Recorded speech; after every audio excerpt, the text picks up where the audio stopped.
Simple سی بات یہ ہے کہ جو تمام لوگ حضرت مرزا غلام احمد قادیانی علیہ السلام کے اوپر ان کی کتابوں کے نام سے اور مختلف عبارتوں کے اسکینوں کے حساب سے الزام لگاتے ہیں، باتیں کرتے ہیں کہ دیکھو یہ کیا لکھا ہے، وہ کیا لکھا ہے، فلاں نہیں لکھا ہوا، شراب بھی ہے، لڑکیاں بھی ہیں، جو جہاں کی اصلاحات ہیں، جہالتیں، یعنی ایسی باتیں جو بالکل 100% ناممکن ہے ایک ایسے بندے کے لیے جو کہتا ہے میں اللہ لوگوں، اللہ تعالیٰ نے وہی نازل کی، میں اللہ کا نبی ہوں، یہ ہے وہ، اور اس کی حرکتیں باتیں سنو۔ مجھے صرف یہ بتاؤ ان کے پٹھے لوگوں، میں تمہیں اس سے بھی بڑی گالی دینا چاہتا ہوں، ہمیں کیا سمجھتے ہو؟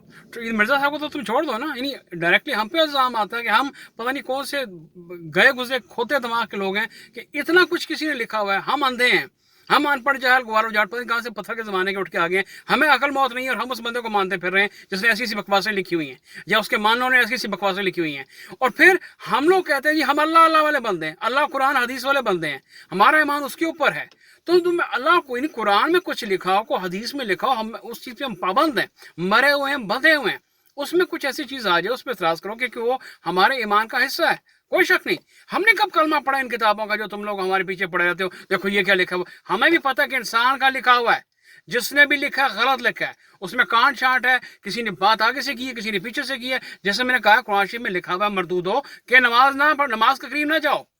اپنی بیوی کے قریب نہ جاؤ، یہ دونوں باتیں قرآن میں لکھی ہوئی ہیں، آگے پیچھے کو چھوڑ دو، مر جاؤ نہ نمازیں پڑھو نہ اپنی بیوی کو ہاتھ لگاؤ، قرآن میں لکھا ہوا ہے، وہاں موت پڑتی ہے۔ ہمیں تو قرآن کی بھی تم نے کوئی بات نہیں بتائی، دیکھو قرآن میں یہ لکھا ہوا ہے، اس طرح سے تمہارا ایمان غلط ہو رہا ہے، ہاتھوں سے لکھی ہوئی کتابیں ہیں، اور پھر ہمیں کیا ثابت کرتے ہو کہ ہم لوگ اتنے جاہل، اتنے گئے گزرے کہ ہم لوگ اس چیزوں پہ مان لے کے آئیں گے جو تم جیسے منحوس کو، کتوں کو نظر آ رہی ہے کہ غلط ہیں؟ کیا سمجھتے ہو ہمیں تم؟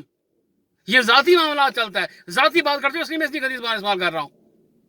ہمارے بزرگوں کو تو چھوڑ دو، ان کے لیے تمہیں دفاع کرتا نہیں، وہ تو اللہ کا معاملہ ہے، جس نے اللہ کا نام لیا وہ اللہ کا بندہ ہے،